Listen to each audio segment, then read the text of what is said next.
Okay, great. Thank you all for joining me here today. I want to introduce that we will also have the Secretary of Health, Kim Malzum-Risden, speaking today, as well as Dr. Josh Clayton, who is our state epidemiologist. They will both share some information with you throughout the press conference, and I want to thank them for all their help in the recent months. I know everyone is anxious to get back to their daily routines and dive back into all the things that they love doing. So much so that we've even got some extra media here today. So I want to thank you for coming and covering our back to normal plan. But before we get to that, I want to remind everybody that some people will never be able to return to normal. I think all of us remember a time in our lives when we lost somebody and everything changed. You all know that I lost my dad at a very young age, and that experience greatly changed the path that I'm on.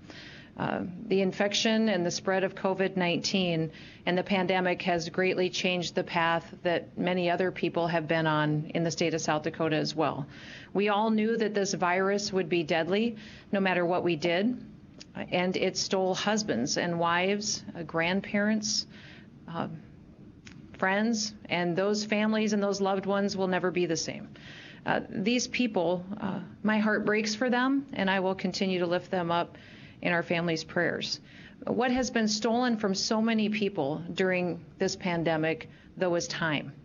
For weeks, the most vulnerable population, our moms and dads, our grandpas and grandmas, those who had pre-existing health care conditions, they've been isolated. They've been separated from their friends and people that they love. Then there's also the students. The vast majority of our students across the state of South Dakota have been served by teachers and administrators in schools that have done an absolutely fantastic job. But we also know that there are kids that we've totally lost contact with. We haven't heard from them, and their schools and their teachers miss them. My point is that in addition to the health costs that we've seen across our state, we're also going to see significant social costs of this virus, and it is historic in the very worst way. Now, I've stood before the people of this state many times. I pledged that the science and the facts and the data would drive my decision making as I worked for you. I also noted that my role as it relates to public safety is something that I take very seriously, but that ultimately it is the people themselves that are primarily responsible for their safety. They are the ones who are entrusted with expansive freedoms. They are free to exercise their rights to work, worship, and to play, or to stay at home and to conduct social distancing. Now, since the middle of February, I've been very clear with the people of this state that they need to take their responsibility for personal health and for safety seriously, that they should be practicing good public hygiene, that they should do social distancing, and overall, the people of South Dakota have done a tremendous job. Now, we saw our first case in South Dakota on March 10th. And our initial projections on that date showed that our hospitalization capacity was going to be unmanageable, that we wouldn't be able to take care of everybody. We took specific, targeted steps to alter our path. We pushed our peak off into the future, and we cut it by more than 75%. And today, our hospital capacity greatly exceeds our needs that we will have. We have to remember that our objective from day one was not to stop the spread of COVID-19. The science tells us that it's just not possible. What we set out to do was to slow the spread and to flatten the curve. And so many people and our healthcare systems worked with us to make sure that the hospitals and the clinics that take care of people in South Dakota were not going to be overwhelmed. As governor, I did not dictate to the people of South Dakota. I didn't tell you what activities you could do, which ones were officially approved of or not approved of. I didn't begin arresting or ticketing or fining individuals for exercising their rights, nor am I going to do that today. I will, however, continue to lead, and I will help South Dakotans navigate a path forward in this uniquely difficult and challenging time. In South Dakota, in an unprecedented situation like we find ourselves in today, it publicly reveals the principles that we hold so dear. It is our people that makes us great. It is not our government.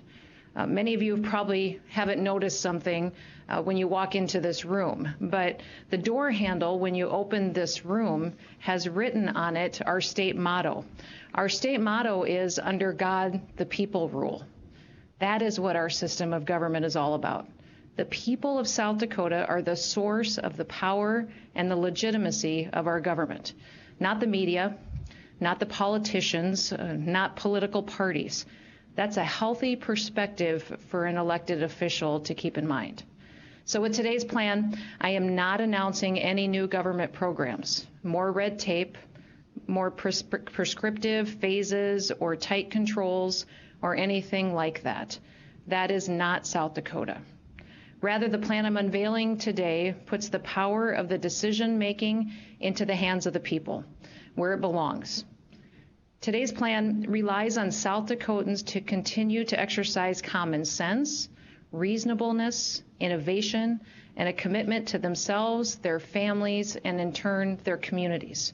First, we're going to dive into the testing and testing capabilities of the state, and I'm going to ask Secretary Malzahn-Reisden if she would come up to the podium and show what we envision to happen in testing in the state. Thank you, Governor Noem. I think we've talked on many occasions the importance of testing as we work on our COVID response. We want to test people when they have symptoms. We want to isolate them if they are positive. We want to notify their close contacts so that we can maintain and really put COVID into a box. That lets the rest of us be outside of that box and continue to live our lives. Relative to testing, we have a set of guiding principles moving forward, which are very similar to how we've talked about this from day one. We want all people that have symptoms of COVID-19 to get a test upon recommendation from their provider. This is not walk-in testing just because you want it. We have to work with our healthcare providers, and they are ready to help us get the tests that we need if we have the symptoms of COVID-19. We want to make sure that people can get testing if they have symptoms without charge. We don't want that to be a barrier, and the federal government has several options for people to make sure that testing is available regardless of your ability to pay. We also know that our testing plan will continue to evolve. It looks very, very different, the landscape today versus where we started, and it will look different in a week, in 2 weeks, and a month from now. We know it'll especially evolve as we have more resources for antibody testing, which is a blood test that shows if a person has had COVID-19. Maybe they didn't know it, maybe they didn't get tested before, but there may be some immunity for that person. We also know that we'll be seeing more and more community-based testing happening in communities across the state. There was a time in our history when testing for influenza only happened in doctors' offices and was very, it took a long time to get those results. Today, you can walk into a lot of pharmacies. You can get testing in a lot of different locations for influenza, and COVID testing will be like that in the future too. So our our plan will take into account the changes that we see in the testing landscape. The next slide. We've got 3 tiers of action that we're taking, and you've heard about many of these already. The first tier is to really work within our lab capacity across our state. We've got labs that are located in clinics, they're located in hospitals, they're located in our state public health lab. And to diversify the testing that they have available to test people with COVID-19.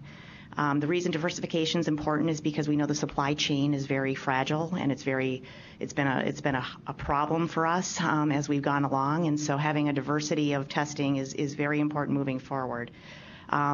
We need to continue to advocate for supplies, and Governor Noem's been a huge advocate for our state to get us to the point that we're at, and that advocacy will continue to be important as we compete to get the supplies that we need to do the testing that we want to do. This testing does include that positive testing or PCR testing as well as antibody testing when that becomes available. We'll continue to support smaller facilities with the testing machines that we've been able to deploy, and we will be leveraging commercial laboratories to help fill the gaps where there's not necessarily lab testing available in some of our communities. Commercial lab testing is also a gap filler when volumes become too great. Our third tier is to support mass testing events, and those are really geared towards situations where we have at-risk, vulnerable people or hot spots in communities.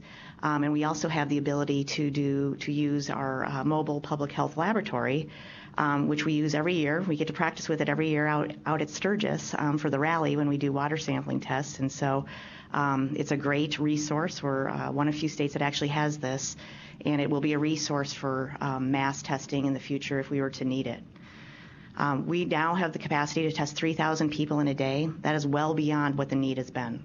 So I want to be very clear that people today, if they are symptomatic, there is testing available. Please contact your provider, and you'll be directed to how to get a test.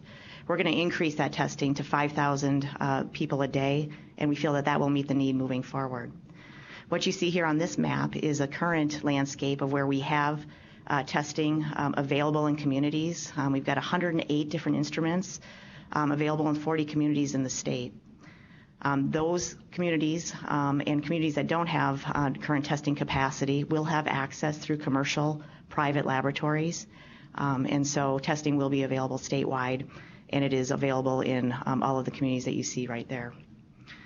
Finally, I just want to level set because I think it's important that people understand just what our starting point is, because it's very strong as it comes to testing. We're one of the states in the darkest color, and that means that we've got some of the most capacity of all states across the country.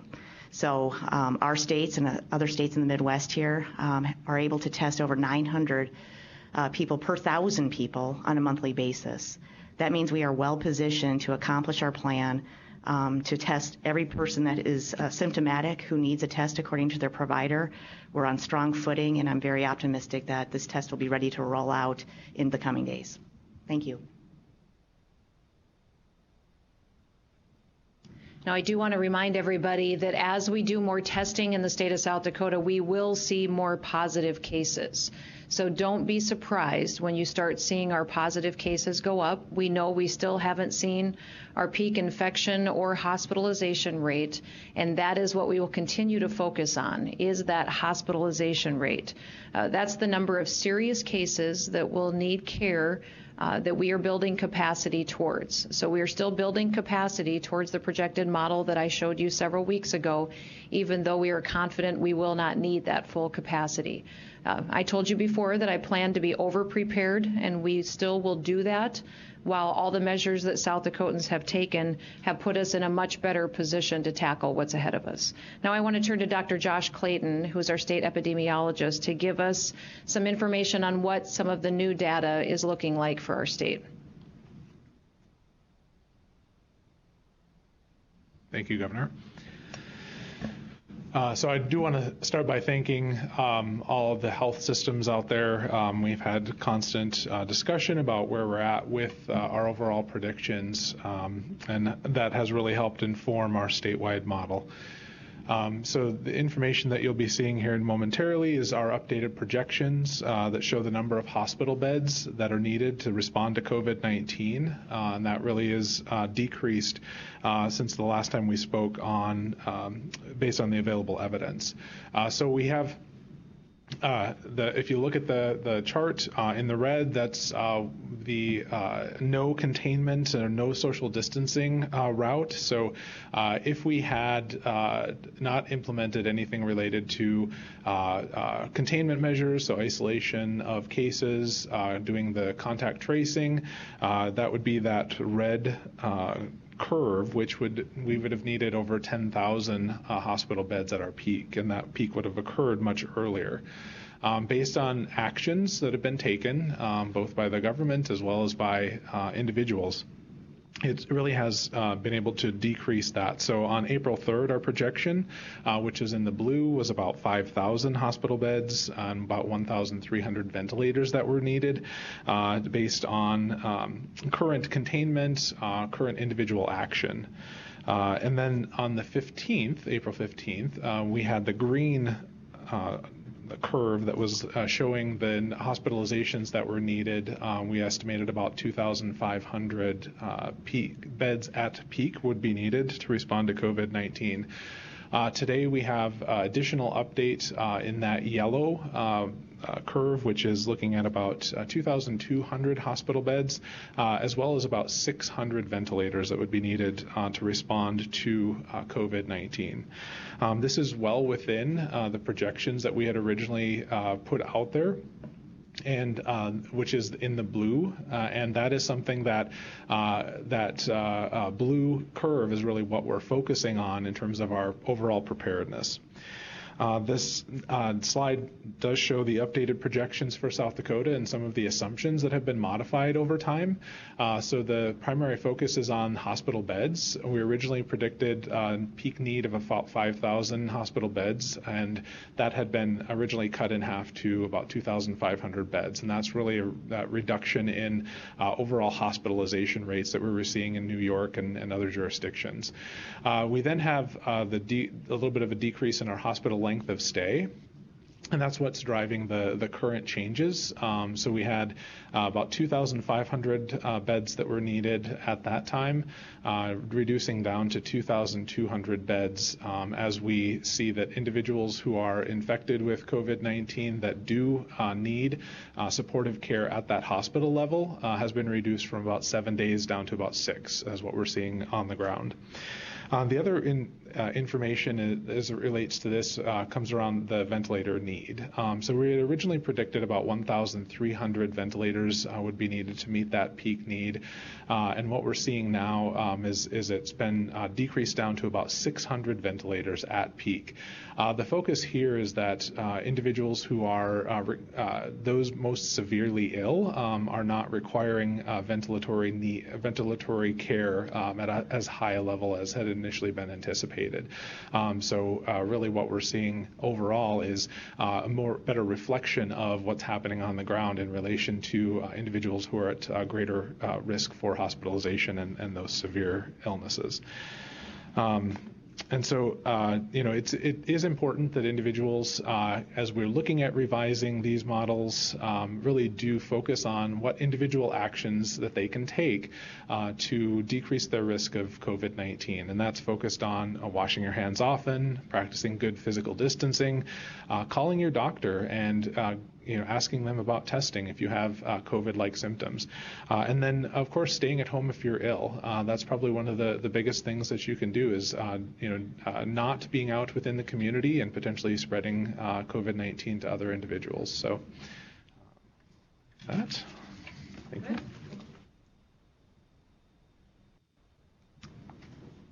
Again, these documents will be up on covid.sd.gov. There will be another document that will be up. I think there's some slides reflecting the plan for South Dakota. It outlines guidance for individuals, for businesses, for employers, schools, and healthcare providers, and also for local governments throughout the state. Thank you so much to those that participated on our medical review committee. We've outlined what they recommended and applied it to our state, and it will help us initiate the plan that is in Appendix 1 and guidance on how to continue to manage our hospitalization capacity. We also put together an Appendix 2, which is for people who might have questions about how we're going to keep this plan updated.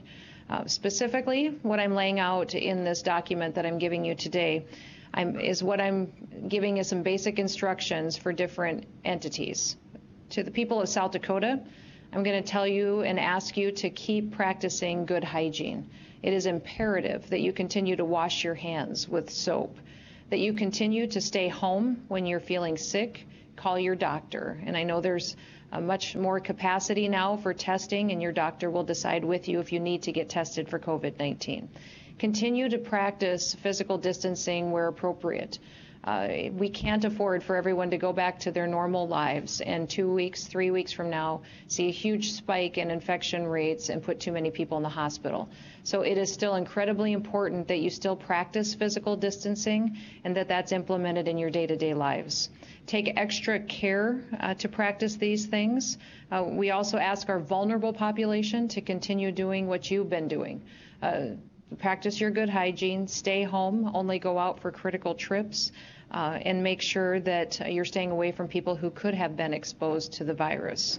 Employers, I need you to encourage good hygiene and sanitation practices in your facilities, especially in those high traffic areas. So come up with a solution for how you can deeply sanitize every area on a regular basis, often to protect people that come into your business facilities.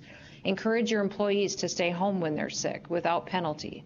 If previously operating via telework, begin transitioning your employees back to work, and where appropriate, screen all of your employees before they come into the workplace to make sure that you're protecting them and their other colleagues while they go about their business. For schools, continue your remote learning, but also consider limited return in-person instruction to check in before the school year ends. I think it's good to get a good baseline on where our kids are at, help them be prepared for work that they can continue to do on a distance basis, and be prepared for the summer months and to hit the ground running come fall. Encourage good hygiene and sanitation practices, especially in high traffic areas if you do decide to bring those kiddos back into your buildings. For our healthcare providers, hospitals treating COVID patients should reserve 30% of their hospital beds and maintain appropriate stores of personal protective equipment to meet surge demand.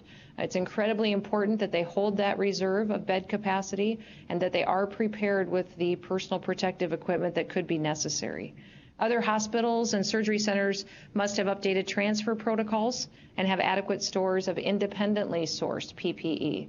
We talked about this yesterday, that they cannot rely on this Department of Health or the state of South Dakota to supply their PPE needs, that they need to be securing that from independent sources. And local governments, I want you to consider being nimble and flexible. Look at current and future actions in light of these guidelines and be willing to adjust and adapt as we see how the spread happens across the state of South Dakota. And we are dealing with a very unpredictable virus. We're going to continue to let the science and the data and the facts drive our decision making here on the ground. But if we see clusters, if we see hot spots in the state, I am still prepared to take action county by county to put in mitigation measures that may be necessary to slow down the spread. I invite everybody to read this plan online at covid.sd.gov. And again, I know a lot of people are going to have a lot of questions. So let's all start there by reading that plan and take it day by day, just like we have been since January. And I want to close by saying thank you to the people of South Dakota. We are not out of the woods yet, but like I've said many times, this is a marathon. It's not a sprint. But it is because of your smart decision making that we're in the position that we're in today. So thank you for trusting me. Thank you for trusting my team. And I want to thank you for proving the wisdom of our founders by showing that people can and that they should be trusted to utilize their freedoms and liberties each and every day. So with that, let's open it up to any questions that you may have. Morgan at the Rapid City Journal. Go ahead, Morgan. I just want to be clear as possible on this. Will the state use a majority of its $1.25 billion in federal coronavirus aid to provide free testing for all uninsured residents, which would include all the people who were laid off due to coronavirus and lost their insurance coverage? This is Kim Olson-Rice, and if folks on the phone could mute your lines unless you're speaking. Thank you. I believe the question was about how will people that are uninsured get free testing. There are several venues for folks to get the testing that they need. First and foremost, we have safety net providers across the state called federally qualified healthcare centers. We have a link to those providers on the covid.sd.gov website. So if you're looking for a provider, they could be a good resource for you.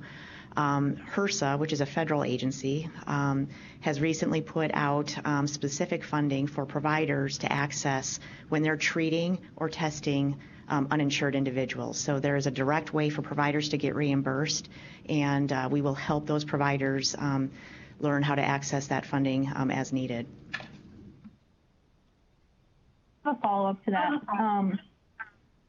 You say the state can test 3,000 people a day and will test 5,000 going forward. Why were only 237 people tested today?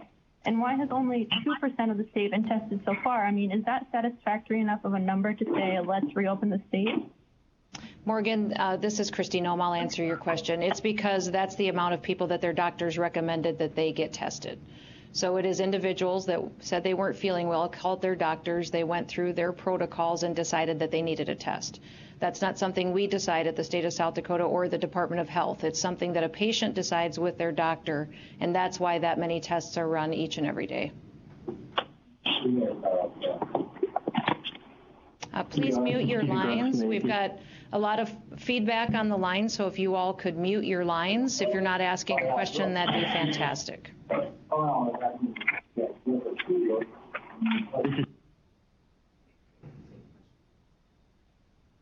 Is there a question in the room? Yeah, go ahead. Are there plans to still keep the South Dakota bed units active as of right now in case hospital capacity is exceeded? So the question in the room was if we still planned on reserving beds specifically for COVID-19 patients, and we do. We are still pursuing the plan that will allow us to reserve 5,000 beds at our peak hospitalization date, which still remains to be about the middle of June. And that is the plan that we're following with our healthcare systems to take care of folks. So even though we believe with confidence that our numbers will be less than that, we're still going to over-prepare and have those beds ready to go. And I believe our hospitalization rate today is 69 people are in the hospital today in South Dakota. So we're doing a great job at making sure we're addressing symptoms early before they end up in the hospital. Go ahead. How realistic do you think it is that children could go back to school this year? And just, my understanding is that's a decision that's made by the individual school district. Yes, each individual. The question in the room was, will kids realistically go back to school? And that's something that we're going to let local school districts decide. I think they will all probably pursue some kind of modified action plan. So I don't think any districts will really go back to school full time. They may bring kids in stages, maybe 10 to 12 kids, and work with them, find out how they're doing, do some one-on-one instruction if necessary. Maybe stage some of that. We're giving them the flexibility to do that if they want to. There have been several school districts that have reached out to us and said that they have some kids they haven't heard from since school was closed. And so those kids and their parents, we don't know what they've been doing. So this might give them some accountability to allow them to bring those kids back in and make sure they get back online with their instruction.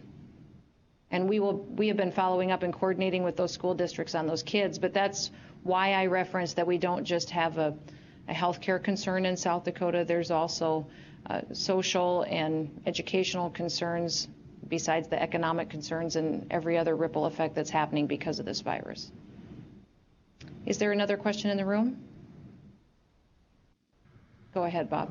Governor Bob Mercer, KELOLAND News. How does your change today affect Minnehaha and Lincoln counties? So we are leaving in place the executive order that encompasses the vulnerable population in Minnehaha and Lincoln County. That executive order said that they should stay home until May 11th, and we are keeping that in place. If you look at our map, that's still where the highest rate of infections is, and we want to make sure they stay safe and know that they shouldn't be out and about, that other individuals should be helping them run their critical errands for them so they have the ability to stay isolated away from the virus. And we will continue to reevaluate that. There may be other counties where we need to protect the vulnerable population as well. So we will continue to give guidance on that, and that's why I'm asking all of the people in South Dakota to stay flexible. Is there a question on the phone, if it's not too noisy? Yes, JP at KOI News Radio. Sure, go ahead, JP. Thank you, Governor. This is quite an aggressive plan when it comes to getting more people tested. How soon do you believe that the state will have enough supplies to reach up to those levels? We have enough today to test 3,000 people a day. So we have more than an adequate supply to meet our needs today, and we'll continue to ramp that up even more. Soon we'll be up to 5,000, and we believe that for several weeks yet that 5,000 per day will be more than plenty.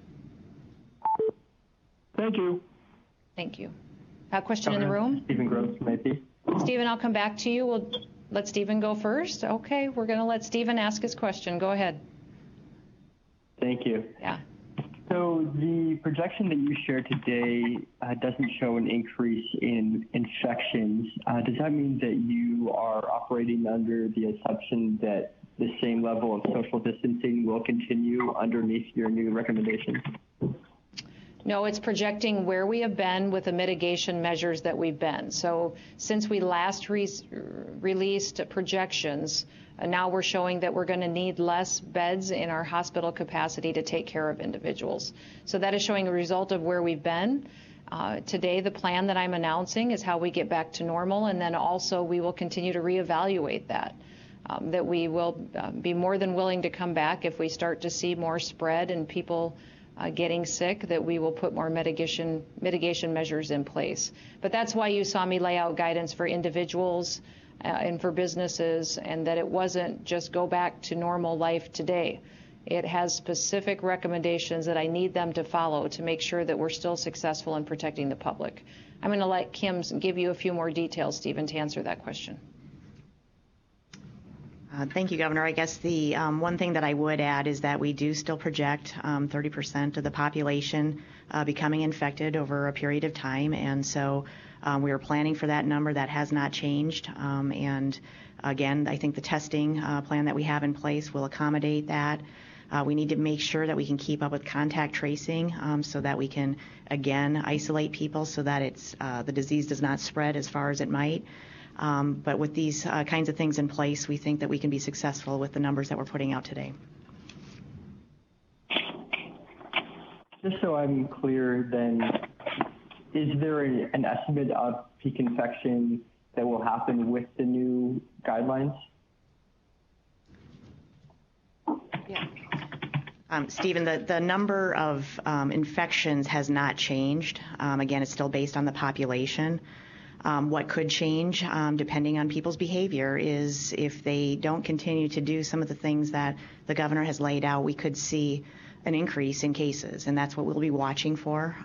Again, we trust people to use good common sense to do the things that they need to do to help us manage this, and we will be watching for that as the data comes in.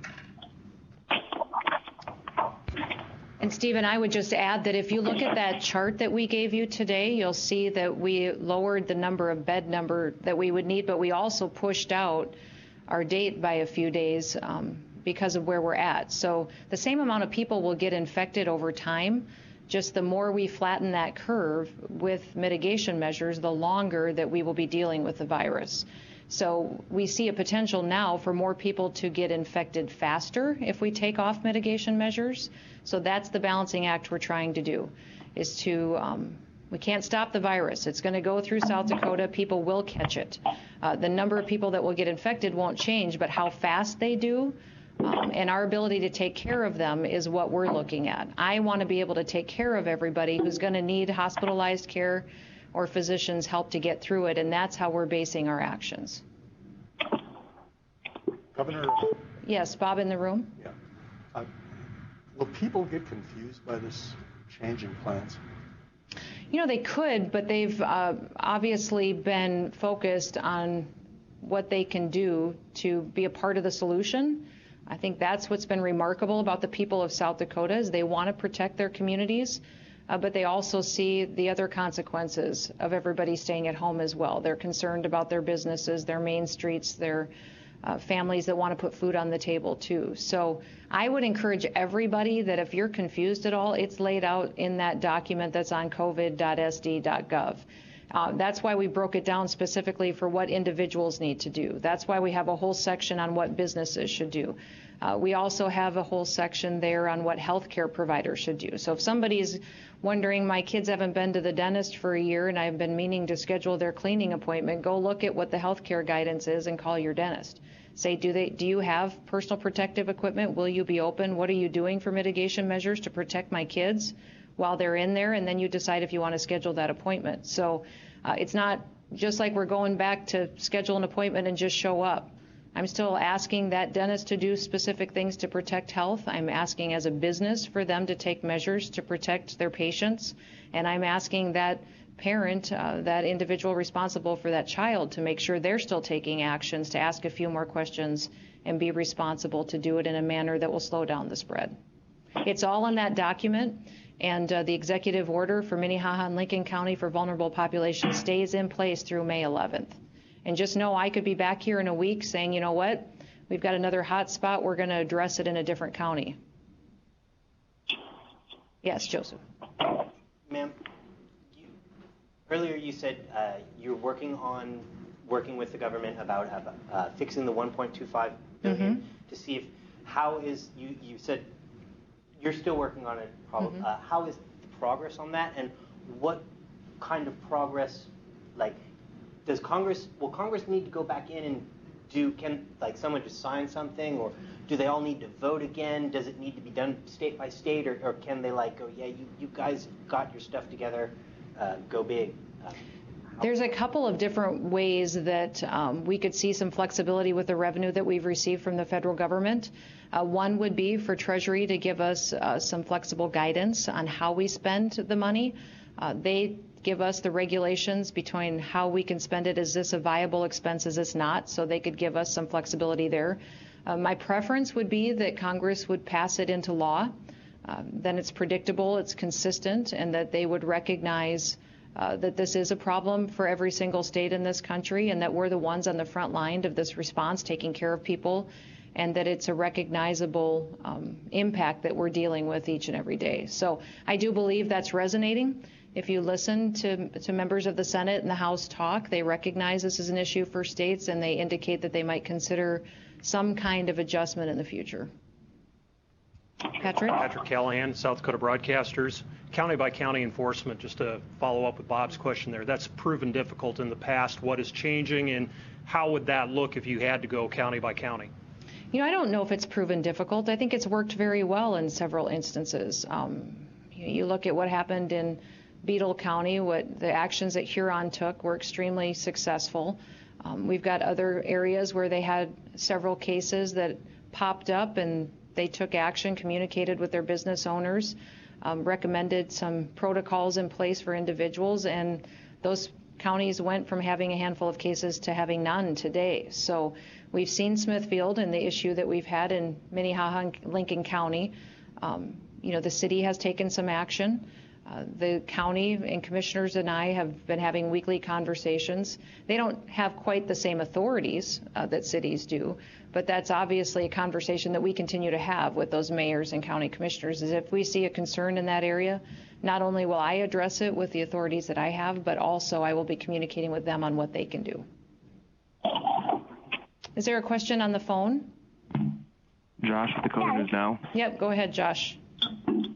Does any part of the three-tier testing plan that just got laid out earlier include providing testing for individuals who are not showing COVID-19 symptoms, or is that kind of continue to be the standard going forward?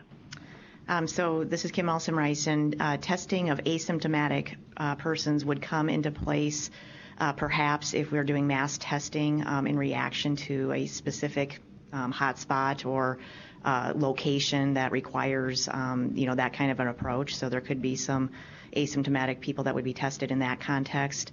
The other thing that will really come into play relative to asymptomatic people is more reliable and more widespread antibody testing. And again, that's the test that shows a person may have had COVID in the past and they've developed some kind of immunity to it. And so when that is more available, we'll see that as a resource for asymptomatic people. Thank you. Governor Lee Strubinger, SDPB. Sure, go ahead, Lee. The president, I think, just issued an executive order on meatpacking plants. I was wondering if you had any thoughts on the move to reopen meatpacking plants. And I believe it's through the Defense Authorization Act. Are you concerned about that? Is the state ready for that to happen? Thoughts on that executive order? Well, I believe his executive order lays out the fact that meat packing plants cannot be closed. Today in South Dakota, Smithfield's not up and operating. I believe they could be in a matter of days, and really that's up to them. We've been working with them and the CDC to get them online as soon as possible while protecting their employees. So These are critical infrastructure businesses. They're imperative to our food supply in this country, and so I think that we need to keep them running, but we also need to protect people, and that's really my goal when we're approaching the Smithfield solution that we need to have on the table.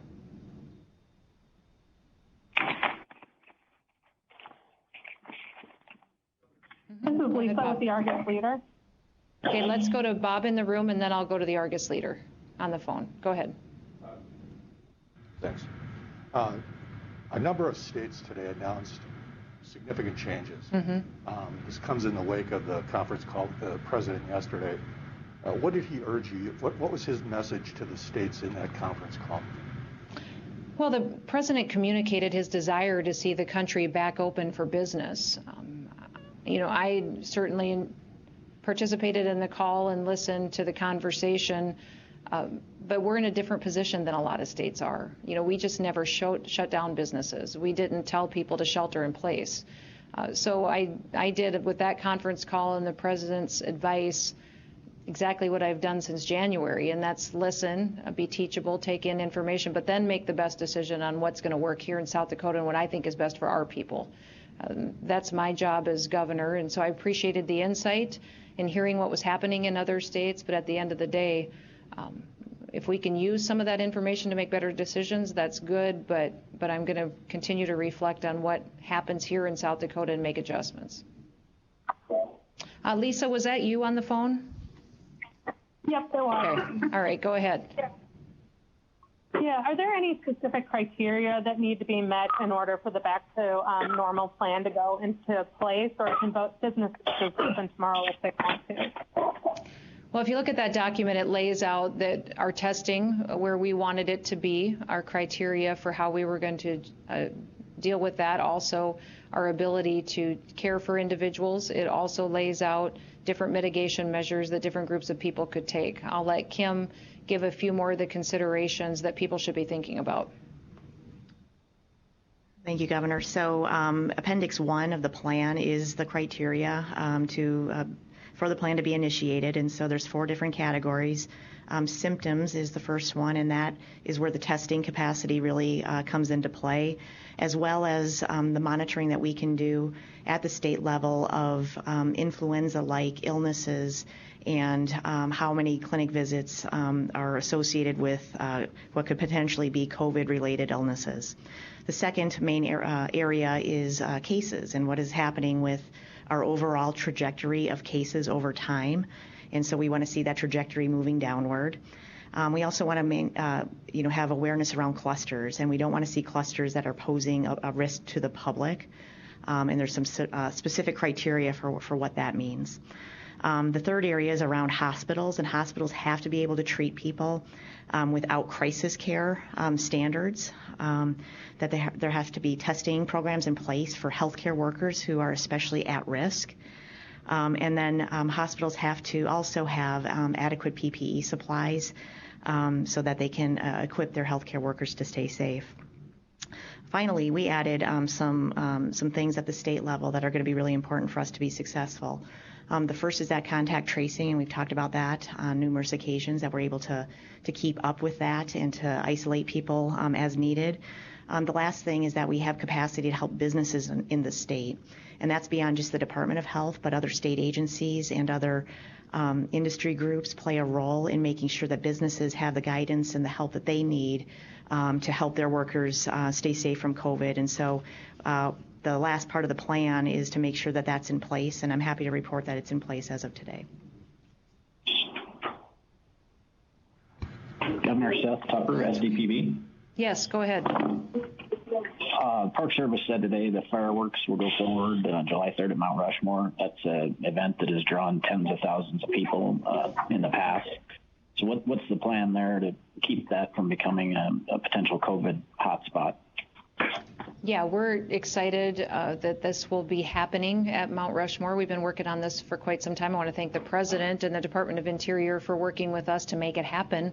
We'll continue to evaluate what the crowd looks like and how we'll be able to facilitate that event. But regardless of how many people will be there, the fireworks will go off, and I can't think of a better way for us to celebrate America's birthday. Are you concerned that it could potentially spread infections around with that number of people gathering in one place?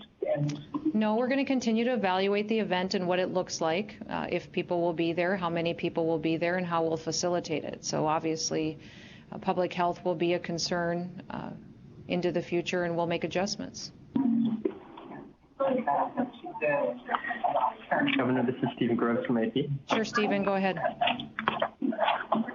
So with the president's order coming today on not allowing closure of meatpacking plants, I'm wondering if that would limit your ability to ask, as you did a couple weeks ago, to call on Smithfield to close temporarily. We're not in that situation. Our meatpacking plant has already been impacted. That happened several weeks ago. So, we'll continue to evaluate and work to get them back up online. I know the president recognizes how important these businesses are, and I think that was the purpose of his executive order. Governor, this is Jennifer Lambini from KCAV News. Yes, go ahead. So as you know, Sioux City is in a tri-state area, Iowa, Nebraska, South Dakota. So how are you working with Governor Reynolds and Governor Ricketts as the economies begin to reopen in our region, as well as how often are you guys speaking? So if I could ask everybody to please mute their phones, that would be fantastic. It's really hard to hear the questions when you don't mute your phones. I think the question had to do with how am I working with Governor Reynolds, Governor Ricketts in Iowa and Nebraska. We have standing phone calls every single week. We add extra phone calls if necessary, and we're texting almost on a daily basis. So we're staying in close contact on the impacts we're seeing on public health in our states, but also economy, businesses, ways and things that they are approaching, the challenges that they see each and every day, and that's been very helpful. I also am talking and texting almost on a daily basis with the North Dakota governor, Wyoming governor. We just have been comparing our regional situations that we find ourselves in and asking questions to be more informed about what's happening on the ground there and how we can be better prepared to protect our folks here at home. We can take one more question in the room. Yes. For television. Mm-hmm. Okay. Can you help me out by just telling me what the major timeline is? What are the points of change? So Bob was asking if I could give a short summary of what this plan looks like today. And what I'm going to do is continue to encourage South Dakotans to exercise personal responsibility. We are going to make sure that they have the ability to conduct business, that we have guidelines for them that we'd like to ask them to follow. We would like folks in the vulnerable population in Minnehaha and Lincoln County to stay home until May 11th. Know that we're going to allow restaurants and gatherings of individuals as long as they continue to practice physical distancing and they have a rigorous sanitation protocol that they follow. We'll be working very closely with our businesses in areas that people gather to make sure that they're protecting public health. We've given some guidance today to healthcare providers, not hospitals, but those specifically that were asking us a lot of questions as far as chiropractors, dentists, orthodontists, ophthalmologists. They will be able, as long as they secure proper personal protective equipment, to reopen and take care of individuals, but they need to make sure that they have protocols in place to make sure they're enforcing physical distancing and using protective equipment to keep their patients safe. This is something that I, again, am showing South Dakota that I trust them to make the right decisions. We will make adjustments as necessary on a county-by-county basis. But what you have done has had a tremendous effect on our ability to fight this virus. We have lowered our hospitalization rate. We have lowered our need for ventilators. We've lowered our need for ICU beds. That's all very good and encouraging. That means that by letting people use their liberties and freedoms, but still take responsibility for the situation we find ourselves in, that they've done something remarkable here. I'm going to ask them to continue to do that while they start to go back to their normal day-to-day lives, but we are not there yet. We are not back to normal day-to-day life where tomorrow you wake up and act like this never happened. I need you to continue to follow the guidance I'm giving you, and it's all on covid.sd.gov. It is there. The executive orders are there, but there also is a document called the plan, and it's the plan for back to normal, and that is what all of us today in South Dakota are agreeing to that we're going to follow in the coming weeks to make sure we're protecting the state and letting the virus move out of South Dakota and be successful and continue to live the great life that we do every day.